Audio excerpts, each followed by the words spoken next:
Hi everyone. सो आज हम पढ़ने जा रहे हैं जीपीसीआर यानी कि जी protein coupled receptor.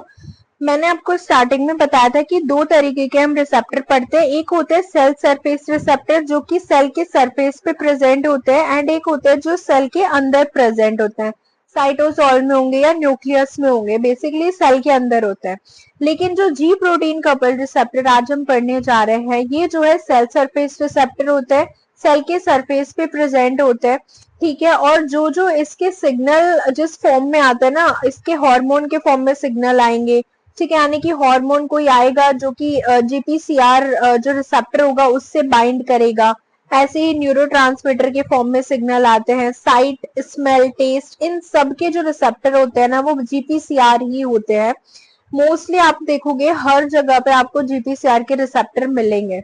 So humans में आप देख सकते हो एटलीस्ट 800 जीपीसीआर होते हैं, एंड माइस में 1000 होते हैं। मेनली स्मेल के लिए आप देख सकते हो 1000 होते हैं। ह्यूमंस में 800 जीपीसीआर होते हैं। सो ये जो रिसेप्टर होते हैं ना, इनको बहुत सारे सिग्नल मॉलिक्यूल एक्टिवेट कर सकते हैं, जैसे protein, peptide, amino acid derivatives, fatty acids, light, ये सब स्टिमुलस से, ये सब सिग्नल से ये जो जीपीसीआर है ये एक्टिव हो जाते हैं। ठीक है, और इसमें इन्होंने एग्जाम्पल दे रखा है, जैसे एड्रेनलिन है, तो ये जो है कम से कम 9 डिफरेंट जीपीसीआर को एक्टिवेट करता है। Adrenaline can activate at least 9 different GPCR. और सीरोटोनिन आप देख सकते हो, ये 14 जीपीसीआर को एक्टिवेट करता है। Serotonin activate at least 14, and adrenaline जो है वो 9 डिफरेंट जीपीसीआर को एक्टिवेट करता है। डिफरेंट जीपीसीआर हो सकते हैं, एक ही सिग्नल आ रहा है, सिग्नल सेम है, देखो सिग्नल एक ही आ रहा है, लेकिन उसके लिए जीपीसीआर अलग अलग हो सकते हैं। तो हर एक सेल टाइप में आपको अलग अलग तरीके के जीपीसीआर मिलेंगे एक ही सिग्नल के लिए, तो जिसकी वजह से हमें बहुत सारे रेस्पॉन्सेज देखने को मिलते हैं। देखो जैसे आप जब ये चीज रीड करते हो ना, तो आप इसको साथ साथ इमेजिन क्या करो। जैसे हमने बोला कि भाई एक सेल है, सेल के जो है सेल जो है हमारी जो है लिपिड की बाइलेयर से मिलके बनी हुई होती है। तो सेल के सरफेस पे जो है ये जीपीसीआर ऐसे प्रेजेंट होते हैं। ठीक है, इस तरीके से ये होते हैं, एंड ये जो है 7 टाइम क्रॉस करते हैं प्लाज्मा मेम्ब्रेन को इस तरीके से। तो सेल जो है ऐसे 7 टाइम क्रॉस करते हैं, इस तरीके का स्ट्रक्चर अभी हम डिटेल में देखने वाले हैं। तो इस तरीके से जो है आप देख सकते हो। तो उसके ये इसलिए हम इनको सेल सरफेस बोल रहे हैं ना, क्योंकि ये सरफेस पे प्रेजेंट होते हैं। ठीक है, ऐसे अगर आप नेक्स्ट देखो, जितने भी जीपीसीआर होते हैं इनका एक कॉमन डिजाइन होता है। सिंगल पॉलीपेप्टाइड चेन होती है जो सेल मेम्ब्रेन को 7 टाइम क्रॉस करते हैं, जैसे मैंने अभी बताया। एंड सेंटर में एक बाइंडिंग साइट होती है जहां से सिग्नल आके बाइंड करता है, और इनके साथ हमेशा आपको जी प्रोटीन मिलेगा, तभी तो इनका नाम है ना जी प्रोटीन कपल्ड रिसेप्टर, यानी कि जी प्रोटीन के साथ ये रहते हैं, कपल्ड है, जी प्रोटीन के साथ रहते हैं। तो ये आपको जी प्रोटीन के साथ ही मिलेंगे। और जीपीसीआर जो होते हैं ना, जैसे ये जो रोडोप्सिन आप देखोगे, जब हम विजन की सिग्नलिंग पढ़ेंगे आंख में, जो हम रोड्स एंड कॉन्स की सिग्नलिंग पढ़ते हैं, विजन की सिग्नलिंग जब हम देखेंगे, वहां पे जो जीपीसीआर होता है वो रोडोप्सिन होता है। तो रोडोप्सिन कुछ नहीं है, रोडोप्सिन एक जीपीसीआर ही है, बस विजन की सिग्नलिंग में जीपीसीआर को हमने क्या बोल दिया, रोडोप्सिन बोल दिया है। ऐसे ऑल्फैक्टरी रिसेप्टर्स भी जीपीसीआर होते हैं, स्मेल के लिए जो रिसेप्टर होते हैं, और ये ना यूनिसेलुलर ऑर्गेनिज्म में भी एग्जिस्ट करते हैं। तो इससे आपको एक चीज पता चली होगी इवोल्यूशन में, यानी कि हमारे एंसेस्टर्स में भी रहे हुए होंगे, क्योंकि यूनिसेलुलर ऑर्गेनिजम्स में ये एग्जिस्ट करते हैं। सो नोटेबली यहाँ पे दिया हुआ है, half of all non drugs, जितने भी हम ड्रग्स देखते हैं ना, जितने भी हम ड्रग्स लेते हैं, मेडिसिन वगैरह भी जो भी हम देखते हैं, वो मोस्टली जीपीसीआर को ही टारगेट करते हैं, उन्हीं के सिग्नल पाथवे को, क्योंकि ज्यादातर हमारी बॉडी में इसी के जो है सिग्नलिंग चलती है जीपीसीआर की। अभी आप देखोगे आगे मोस्टली हार्मोन की जो सिग्नलिंग देखने को मिलती है वो जीपीसीआर बेस्ड सिग्नलिंग होती है। Among the many GPCR gene, 150 gene जो है वो ऑर्फन रिसेप्टर के लिए कोड करते हैं।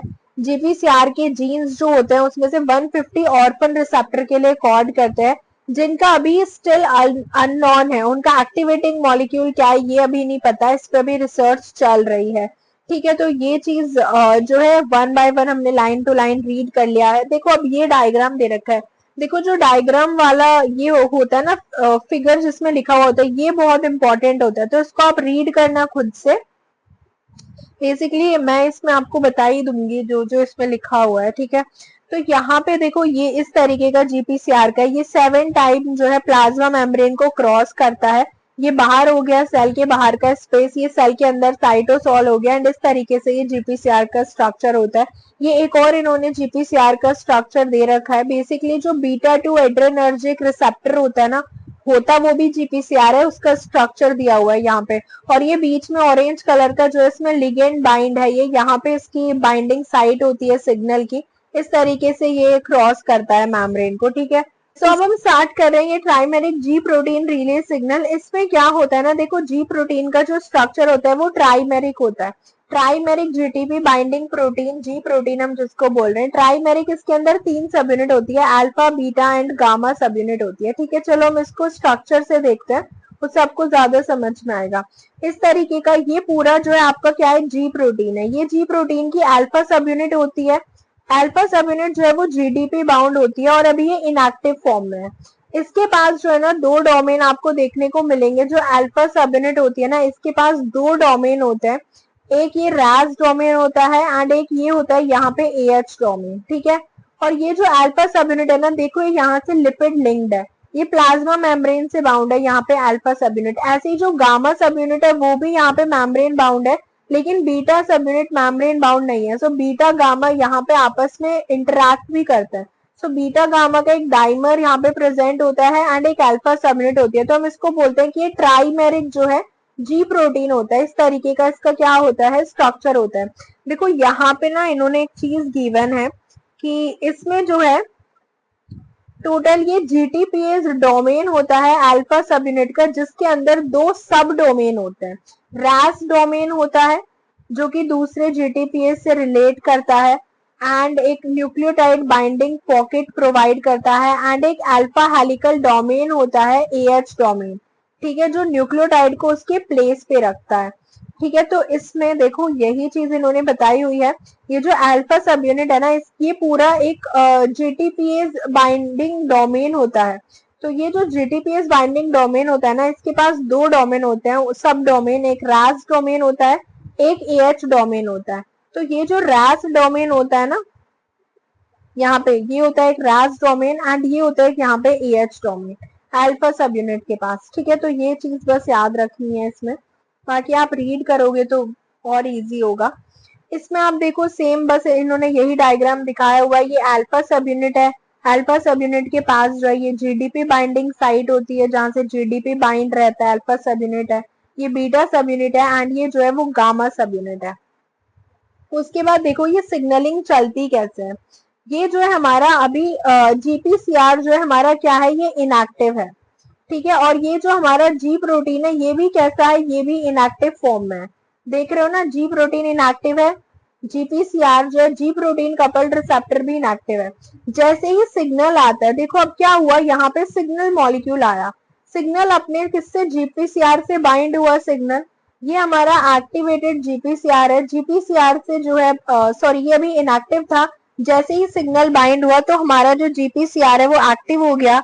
जी प्रोटीन जो सब यूनिट है वो इससे आके बाइंड हो गई, जी प्रोटीन इससे आके बाइंड हो गया एंड जी प्रोटीन आप देख सकते हो इसका जो ये एएच डोमेन है ना, ये ऐसे ओपन हो जाता है। एएच डोमेन जैसे ही ओपन होता है, यहाँ से जो जीडीपी है वो बाहर निकलता है, ठीक है। सिग्नल के आते ये सारी चीज हो रही है। जैसे ही सिग्नल आया, सिग्नल मॉलिक्यूल आया, जी प्रोटीन का एएच डोमेन ओपन हुआ, एएच डोमेन के पास यहाँ पे जीडीपी बाउंड था, जीडीपी बाहर जाएगा एंड उसके बाद जो है जीटीपी की एंट्री होती है। जीटीपी ये जो ट्राइफॉस्फेट होता है ना, जीटीपी एंट्री होती है एंड जीडीपी बाहर जाता है यहाँ से। तो ये अभी इनएक्टिव था, ठीक है। अब देखो इसमें आगे क्या होता है। जैसे ये यहाँ से बाइंड हुआ, हमने देखा यहाँ पे कि ये वाला अभी स्ट्रक्चर हमने देखा कि यहाँ से एएच डोमेन ओपन होता है एंड जीडीपी बाहर निकल गया, फिर जीटीपी आता है और जीटीपी यहाँ पे बाउंड हो जाता है। अब हमारा जो अल्फा सब यूनिट है वो कैसा है, जीटीपी बाउंड है और एक्टिव है। जब तक यहाँ पे जीडीपी था, याद रखना मैं इस चीज पे बहुत फोकस कर रही हूँ, जब तक यहाँ पे जीडीपी था, क्या था, जब तक यहाँ पे जीडीपी था ठीक है। जब तक यहाँ पे जीडीपी था तो वो क्या था, इनएक्टिव था। अब यहाँ पे क्या आ गया है, जीटीपी आ गया है। जैसे ही जीटीपी आता है, जीटीपी के साथ जो है ये एक्टिव हो जाता है, जी प्रोटीन आपका क्या हो जाता है, एक्टिव हो जाता है जीटीपी के साथ। ठीक है, तो ये चीज आपको याद रखनी है।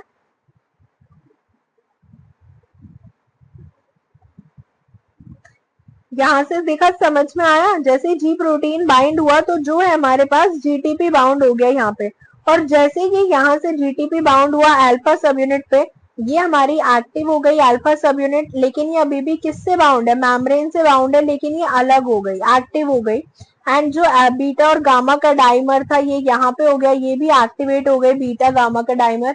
इनका काम ना रेगुलेशन में होता है, रेगुलेशन मूवमेंट में ये हेल्प करते हैं, बेसिकली रेगुलेटरी सब यूनिट। ठीक है, तो ये अब हमारा काम था भाई, जीटीपी जो है वो एक्टिव हो गई, अल्फा सब यूनिट जो है वो एक्टिव हो गई। अब देखो इतनी सिग्नलिंग आपको समझ में आई, देखो कुछ नहीं था, मैं एक बार और बता देती हूँ। हमारे पास जीपीसीआर था, सर्पेंटाइन रिसेप्टर होता है, 7 टाइम क्रॉस करता है। ये जी प्रोटीन यहाँ पे होता है, दोनों अभी इनएक्टिव है। जैसे ही सिग्नल आता है जीपीसीआर से बाइंड करता है, जी प्रोटीन जो है इसका एच डोमेन ओपन होगा, जीडीपी बाहर निकलेगा, जीटीपी बाइंड हो जाएगा।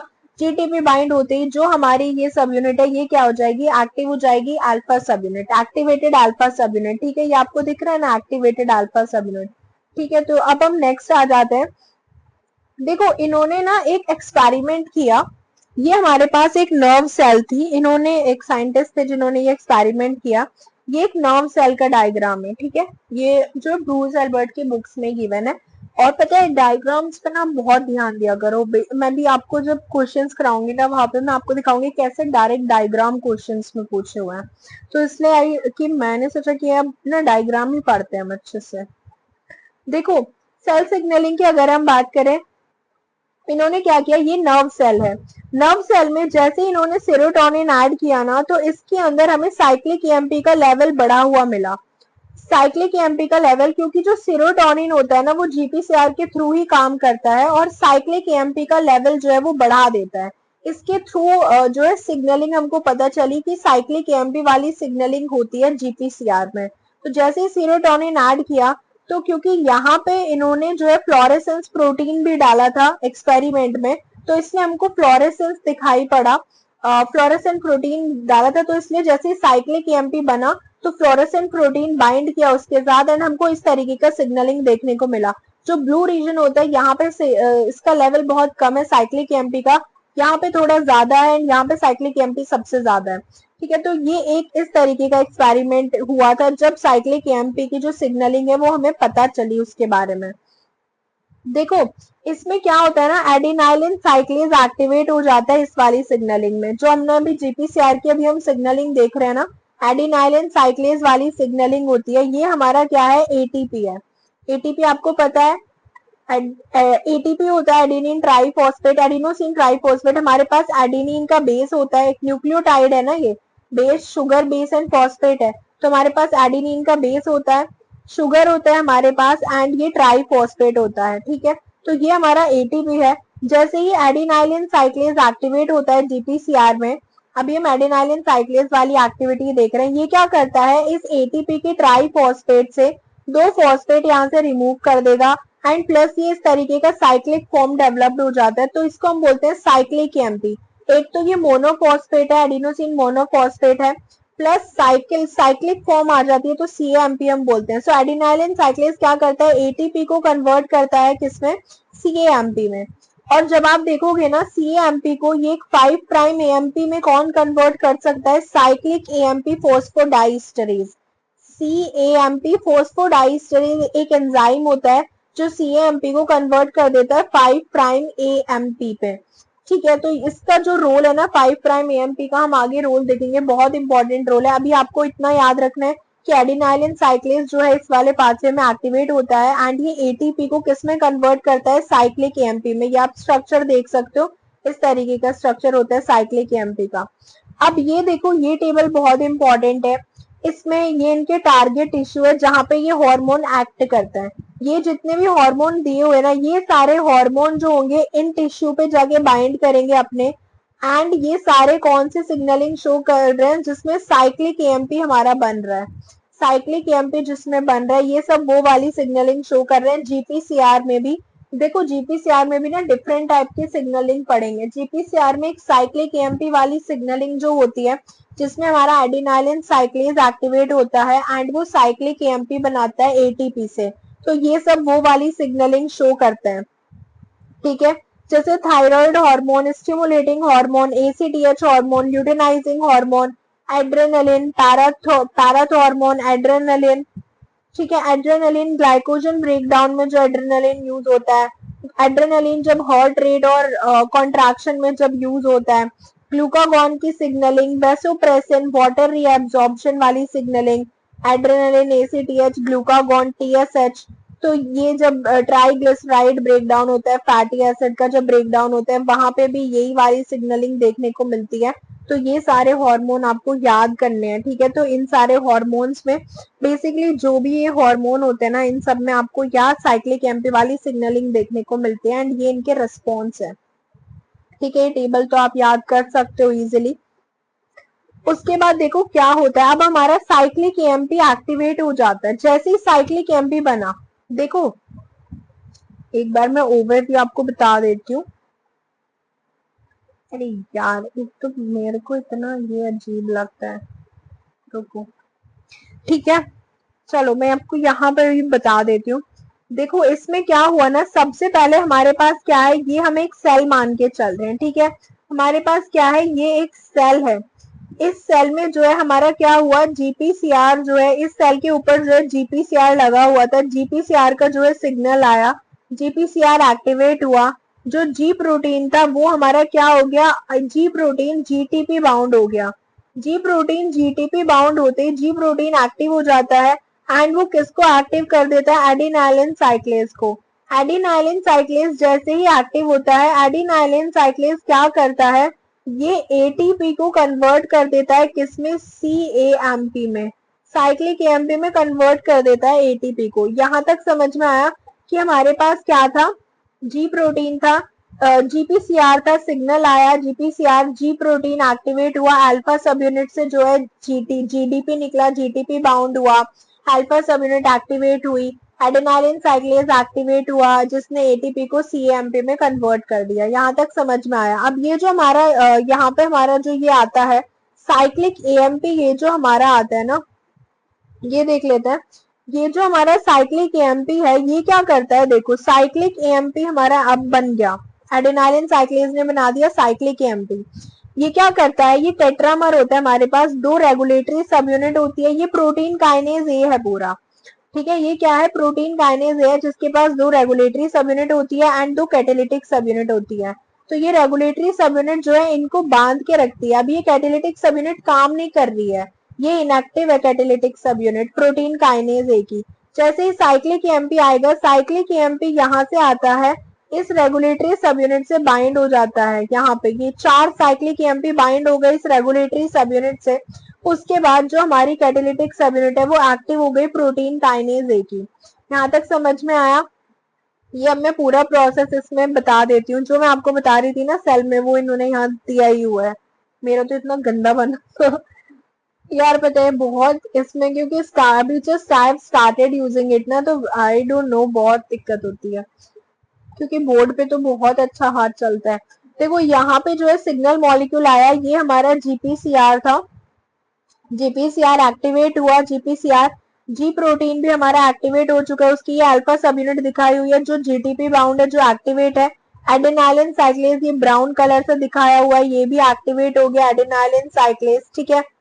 और ये अभी हम जो जीटीपी पढ़ रहे हैं ना, ये जी स्टिमुलेटरी हम इसको बोलते हैं, ठीक है। जी स्टिमुलेटरी, जिसमें एडिनाइलिन साइक्लेज वाली सिग्नलिंग आती है ना, उसको हम क्या बोलते हैं, जी स्टिमुलेटरी प्रोटीन बोलते हैं, जी प्रोटीन को। सो एडिनाइलिन साइक्लेज हमारा एक्टिवेट हुआ।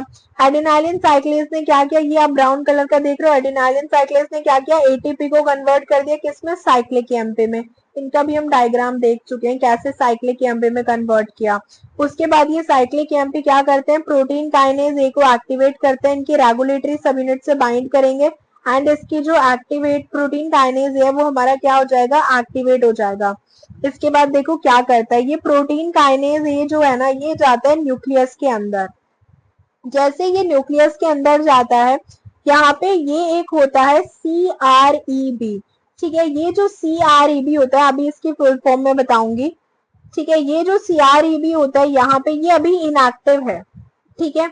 ये जो होता है CREB, ये अभी यहाँ पे इनएक्टिव होता है। जैसे ही प्रोटीन काइनेज है न्यूक्लियस के अंदर आई, आप देख रहे हो ना साइटोसोल से कहाँ आ रहा है, ये प्रोटीन काइनेज है अंदर आ रहा है न्यूक्लियस में। न्यूक्लियस में आते ये क्या करता है, CREB जो इनएक्टिव होता है उसको क्या कर देता है, फोस्फोराइलेट कर देता है। काइनेज का काम क्या है, फोस्फोराइलेशन कराना। तो ये क्या करेगा, इसको क्या कर देगा, फोस्फोराइलेट कर देगा। तो ये फोस्फोराइलेट हो गया यहाँ पे। फोस्फोराइलेट होते ही यहाँ पे इसके साथ एक को एक्टिवेटर आके बाइंड करता है, ये होता है CREB बाइंडिंग प्रोटीन। इस CREB से जैसे कि CREB एक्टिवेट हुआ, ये आ जाता है यहाँ पे CREB बाइंडिंग प्रोटीन, जो कि एक को एक्टिवेटर होता है, ये इससे बाइंड करता है यहाँ पे। और ये जो DNA है ना, इसके ऊपर साइक्लिक EMP रिस्पॉन्स एलिमेंट जो होता है CRE, cyclic EMP response element, यहाँ पे ये DNA के ऊपर हमारे यहाँ पे प्रेजेंट होते हैं जीन्स के साइक्लिक EMP रिस्पॉन्स एलिमेंट। यहाँ पे ये जो CREB है ना, इसका मतलब यही है, cyclic EMP response element binding protein. तो ये CREB यहाँ पे बाइंड करता है साइक्लिक EMP रिस्पॉन्स एलिमेंट पे।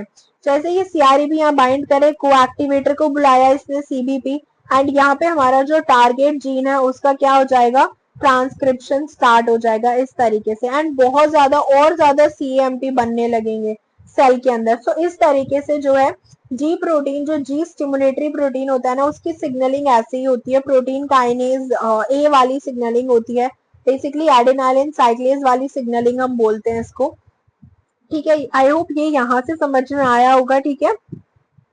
मैंने गड़बड़ तो नहीं करी ना, हाँ हाँ सही है, कुछ गड़बड़ नहीं है इसमें। देखो मैंने बताया कि जैसे प्रोटीन काइनेज ये आया, ये क्या करता है, CREB को एक्टिव कर देता है फोस्फोराइलेट करके। CREB जो कि cyclic EMP response element binding protein है, अपने CRE यहाँ पे एलिमेंट से बाइंड करता है। ये रेड कलर का जो आप देख रहे हो यहाँ पे बाइंड करेगा, ये अपने एक को एक्टिवेटर को रिक्रूट कर लेता है CBP को, एंड इसका जो है ट्रांसक्रिप्शन स्टार्ट हो जाता है। टारगेट जीन का ट्रांसक्रिप्शन होगा, mRNA बनेगा, प्रोटीन बनेगा, तो ये अपना जो है काम स्टार्ट कर देता है।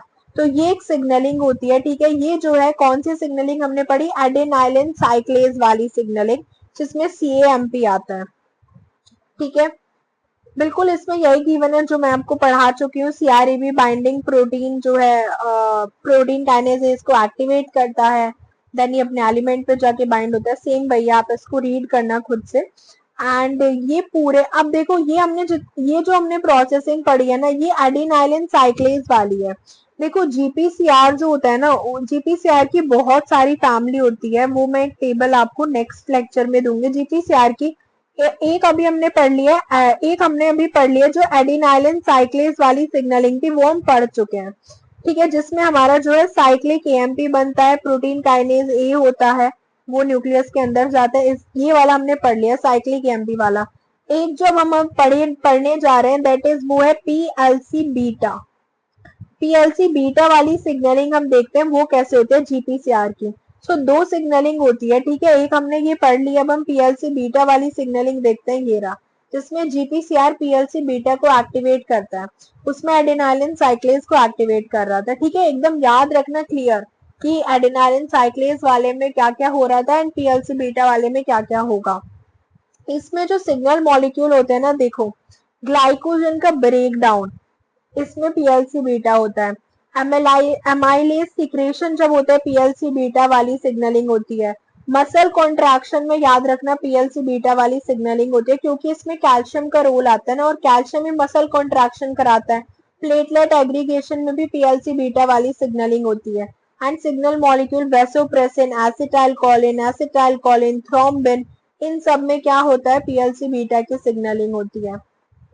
अब देखो इन्होंने ये डायग्राम दिया हुआ है, ये हमारे पास PIP2 होता है, जिसको हम बोलते हैं PI45 बिसफॉस्फेट, ठीक है। PIP2 हम इसको बोल देते हैं। ये जो PIP2 होता है ना, ये यहाँ पे मेम्ब्रेन बाउंड है, ठीक है। जो PIP2 मॉलिक्यूल होता है यहाँ पे, ये मेम्ब्रेन बाउंड होता है।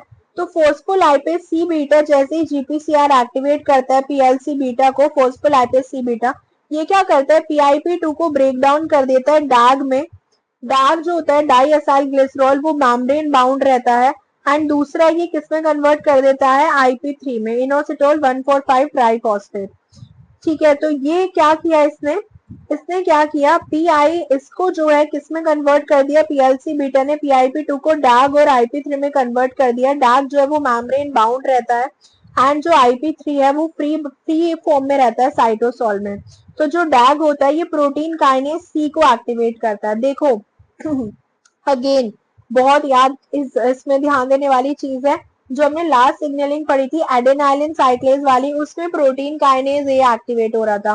प्रोटीन काइनेज सी किस में एक्टिवेट हो रहा है, फोस्फोलाइपेज सी बीटा वाली सिग्नलिंग में, पीएलसी बीटा वाली सिग्नलिंग में प्रोटीन काइनेज सी एक्टिवेट हो रहा है, डाग इसको एक्टिवेट करता है। ठीक है, डाग के साथ कैल्शियम मिलता है एंड फोस्फेटाइडिल सीरीन मिलकर इसको एक्टिवेट करते हैं।